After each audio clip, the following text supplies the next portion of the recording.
প্রথমে মাংসটা ভিজিয়ে রাখলাম 20 মিনিট।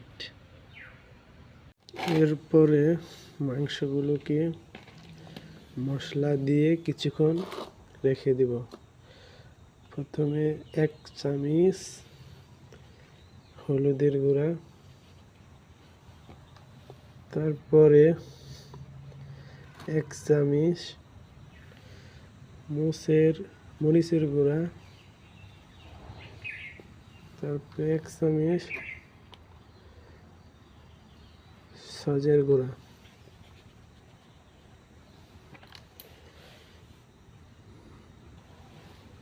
তারপরে পরিমাণ মতো লবণ।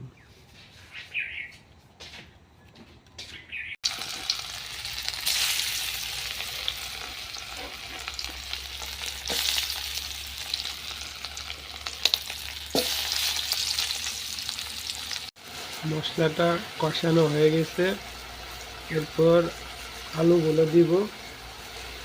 আলুগুলো ভালো করে কষায় তারপরে ভাজা মাংসটি দিয়ে দিব। এরপর আলুগুলো দিব।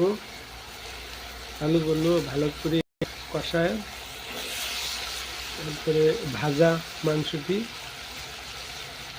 দিয়ে দিব।